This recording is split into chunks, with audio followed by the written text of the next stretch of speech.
So kind of reviewed the hip flexors and done the hamstrings. Today I thought I would go through a pretty simple stretch for the gluteal muscles. Can address the piriformis, the glute maximus, glute minimus, and the glute medius.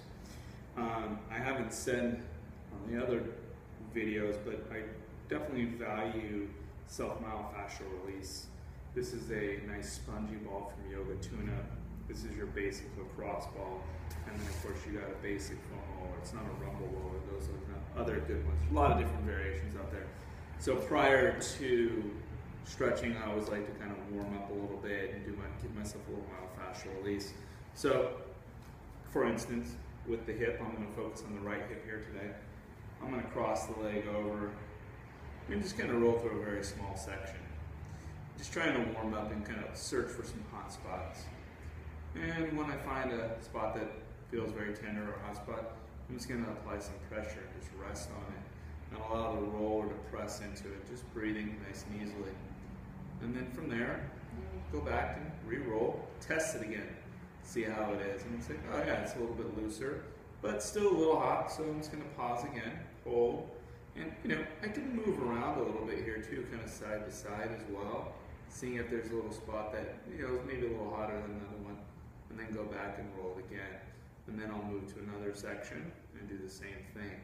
You'll note that I go through small sections rather than just kind of do this whole big roll thing. It's just really small. That way I can pinpoint what I'm really trying to address.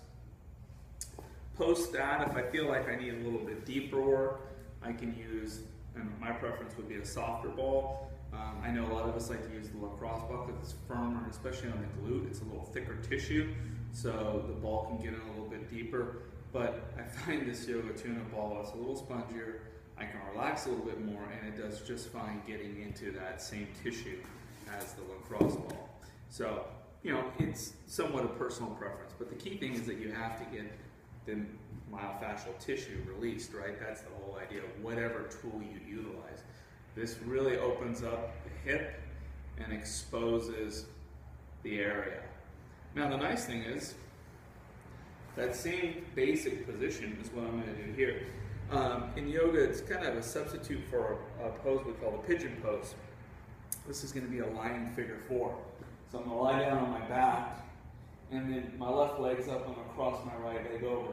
Some people thread through. I find that people create too much tension doing that. So my encouragement is take the left hand, place it at the ankle, not on the foot, and the right hand on the knee. And then from here I can pull the knee in towards me.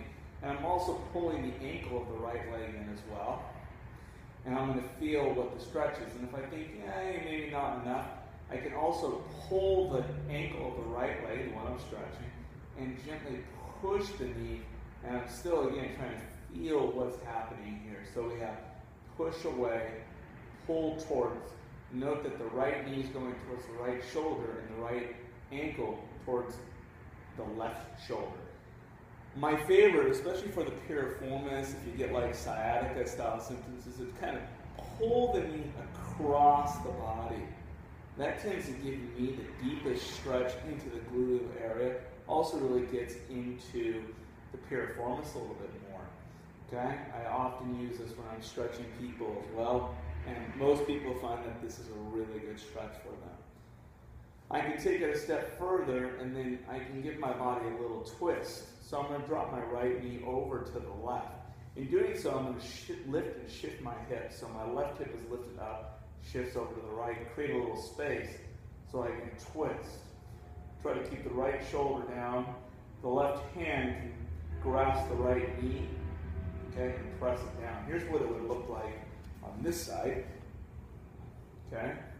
Now, moving the knee kind of through a range of motion, you might feel the shift stretch a little bit.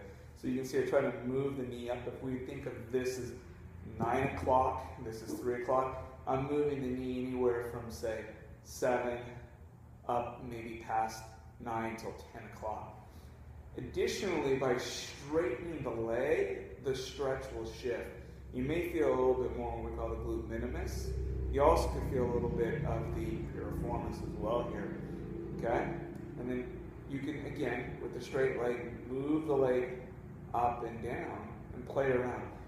It's a process of searching to try to find what works for you, okay, and what needs to be stretched. Your body will definitely talk to you. It's the same thing with myofascial release. You know, we have some general rules, but there's a little bit of the aspect of this that you got to play around and feel it for yourself. Once you're done, though, this key note here is just square your body up by just giving yourself a nice hug. This is a nice way to kind of straighten things out and neutralize your spine. Okay, it's a very good thing to do. You can do the old, we call happy baby as well. That's a nice way to neutralize it and kind of rock and roll. Okay, and then give yourself a hug. All right, so there you go. Just some basic hip stretch, basic information. Hope you enjoyed that.